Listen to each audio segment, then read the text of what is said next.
തിരുവചന സന്ദേശങ്ങൾ ശ്രവിക്കുന്നതിനായി ഭാഗ്യവചനധാര ഇന്ന് തന്നെ സബ്സ്ക്രൈബ് ചെയ്യുക. ദൈവം നിങ്ങളെ അനുഗ്രഹിക്കട്ടെ.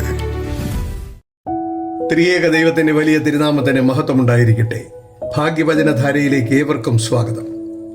ആഘോഷപൂർവമായി ക്രിസ്മസിനെ സന്തോഷത്തോടെ ഡിസംബർ മാസം 1-ാം തീയതി മുതൽ 25-ാം തീയതി വരെ മത്സ്യമാംസാദികൾ ഉപേക്ഷിച്ച് ഭക്തിപുരസരം, നോമ്പും പ്രാർത്ഥനയോടും കൂടിയാണ് വിശ്വാസികൾ അനുസ്മരിക്കുന്നത്. ക്രിസ്മസിനോടൊപ്പം കടന്നുവന്ന ചില ചിന്തകൾ പങ്കുവയ്ക്കാമെന്ന് ആഗ്രഹിക്കുന്നു. 2000 വർഷങ്ങൾക്ക് മുമ്പ് ലോകമൊക്കെയും പേർവഴി ചാർത്തണം എന്ന് അഗസ്തോസ് കൈസരുടെ ആജ്ഞയനുസരിച്ച് യോസഫും ദാവീദിന്റെ ഗൃഹത്തിലും കുലത്തിലുമുള്ളവനാകൊണ്ട് തനിക്ക് വിവാഹം നിശ്ചയിച്ചിരുന്ന മറിയ എന്ന ഗർഭിണിയായ ഭാര്യയോടുകൂടെ ചാർത്തപ്പെടേണ്ടതിന് ഗലീലയിലെ നസറത്ത് എന്ന പട്ടണം വിട്ട് യഹൂദിയയിൽ ബേത്ലഹേം എന്ന ദാവീദിന്റെ പട്ടണത്തിലേക്ക് പോയി. അവർ അവിടെ ഇരിക്കുമ്പോൾ മറിയയ്ക്ക് പ്രസവത്തിനുള്ള കാലം തികഞ്ഞു. വിശുദ്ധ ലൂക്കോസിന്റെ സുവിശേഷം 2-ാം അധ്യായം 1 മുതലുള്ള വാക്യങ്ങളിൽ ഇത് രേഖപ്പെടുത്തിയിരിക്കുന്നു. ബേത്ലഹേം എന്ന വാക്കിന് അപ്പത്തിന്റെ വീട് എന്നാണ് അർത്ഥം.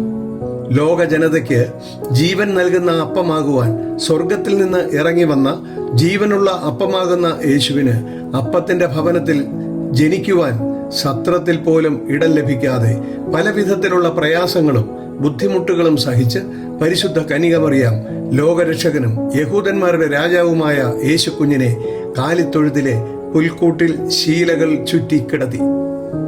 രാജാതിരാജാവായ യേശുവിന്റെ ജനനം കാലിത്തൊഴുത്തിലുള്ള അന്തേവാസികൾ സന്തോഷത്തോടെ സ്വീകരിച്ചു. ലോക രക്ഷകന്റെ ജനന വാർത്ത അറിഞ്ഞ് ആട്ടിടയന്മാരും കിഴക്ക് നിന്ന് വന്ന വിദ്വാൻമാരും കാലിത്തൊഴുത്തിൽ വന്ന് ലോകരക്ഷകനായ രാജാതിരാജാവിനെ കണ്ട് വണങ്ങി വന്ദിച്ച് ആരാധിച്ച് കാഴ്ചകൾ അർപ്പിച്ചു. സ്നേഹവും സമാധാനവും സൗഖ്യവും പാപമോചനവും നിത്യജീവനും വാഗ്ദാനം ചെയ്ത് കടന്നുവന്ന ലോകരക്ഷകനായ യേശുവിന്റെ ജന്മദിനം ഇന്ന് ക്രിസ്തീയ വിശ്വാസികളെന്ന് അഭിമാനിക്കുന്ന നമ്മൾ ആഘോഷപൂർവമാണ് കൊണ്ടാടുന്നത്.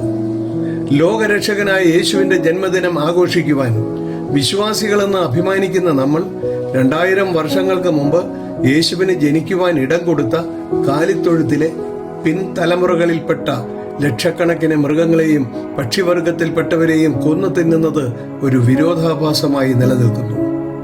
കുടുംബത്തിലെ സന്തോഷവും സമാധാനവും തകർക്കുന്ന മദ്യവിൽപ്പനയിൽ കേരളത്തിൽ 1-ാം സ്ഥാനം ഈ ദിവസങ്ങൾക്കാണ് എന്ന് കണക്കുകൾ പറയുമ്പോൾ ലജ്ജ തോന്നുന്നില്ലേ?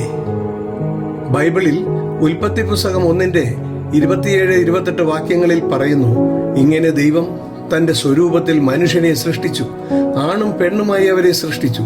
ദൈവം അവരെ അനുഗ്രഹിച്ചു. നിങ്ങൾ സന്താനപുഷ്ടിയുള്ളവരായി പെരുകി ഭൂമിയിൽ നിറഞ്ഞ് അതിനെ അടക്കി സമുദ്രത്തിലെ മത്സ്യത്തിന്മേലും ആകാശത്തിലെ പർവ്വജാതിയിന്മേലും സകല ഭൂചര ജന്തുവിന്മേലും വാഴുവീൻ എന്നവരോട് കൽപ്പിച്ചു. പ്രിയമുള്ളവരെ, മൃഗങ്ങളുടെ മേലും പക്ഷികളുടെ മേലും സകല ഭൂചര ജന്തുവിന്മേലും വാഴുവീൻ എന്ന് പറഞ്ഞാൽ അതിൻ്റെ അർത്ഥം കൊന്നു തിന്നുക എന്ന് മാത്രമല്ല. പ്രകൃതിയെയും മൃഗങ്ങളെയും പക്ഷികളെയും സംരക്ഷിക്കുക എന്നുള്ളത് ദൈവം നമ്മെ ഓരോരുത്തരെയും ഭരമേൽപ്പിച്ചിരിക്കുന്ന ചുമതല കൂടിയാണ് എന്ന് നാം മറക്കരുത്. ക്രിസ്തുവിനെ സ്വീകരിച്ചവരായ നാം പുതിയ സൃഷ്ടികളാണ്. പഴയ മനുഷ്യനെ ഉരിഞ്ഞു കളഞ്ഞ് കർത്താവിന്റെ ചൈതന്യത്തിൽ നവീകരിക്കപ്പെട്ട പുതിയ മനുഷ്യനെ ധരിക്കണം എന്ന് പൗലോസ് അപ്പോസ്തലൻ പറയുന്നു. ലോകരക്ഷകനായ യേശുനാഥൻ നമ്മുടെ ഓരോരുത്തരുടെയും ജീവിതത്തിലേക്ക് കടന്നു വന്ന് നമ്മളും നമ്മുടെ പൂർവികന്മാരും ചെയ്തു പോയിട്ടുള്ള പാപശാപ ബന്ധനങ്ങളിൽ നിന്ന് മോചനം നൽകി നമ്മെ ദൈവരാജ്യത്തിനും നിത്യജീവനും അവകാശികളാക്കി തീർത്തതിൻ്റെ ഓർമ്മ പുതുക്കലാണ് ഓരോ ക്രിസ്മസും എന്ന സത്യം നമ്മൾ ഓർക്കാതെ ആർഭാടങ്ങൾക്കും ആഘോഷങ്ങൾക്കും 1-ാം സ്ഥാനം കൊടുക്കുന്ന അവസ്ഥയിലേക്ക് നാം മാറിക്കൊണ്ടിരിക്കുന്നു. വിശ്വാസികളായ നമ്മുടെ ഇതുപോലെയുള്ള പ്രവർത്തനങ്ങൾ കണ്ടിട്ടായിരിക്കാം ആരോ വാട്സാപ്പിൽ കുറിച്ച ഒരു കാര്യം ഞാൻ ഓർക്കുകയാണ്. ക്രിസ്തുമസിന്റെ ആഘോഷങ്ങൾക്ക് ഇടയിൽ ക്രിസ്തു മിസ്സായി പോകാതിരിക്കുവാൻ ശ്രദ്ധിക്കണേ എന്ന്. ഇത് ഒരു മുന്നറിയിപ്പായി നമ്മൾ സ്വീകരിച്ചുകൊണ്ട് നമ്മുടെ ജീവിതത്തിൽ ആഘോഷങ്ങൾക്കിടയിൽ ക്രിസ്തു മിസ്സായി പോകാതിരിക്കുവാനുള്ള കൃപ ദൈവം നമുക്ക് നൽകട്ടെ എന്ന് പ്രാർത്ഥിക്കുന്നു. എല്ലാവർക്കും അനുഗ്രഹപ്രദമായ പുതുവത്സരം ആശംസിക്കുന്നു. നമസ്കാരം.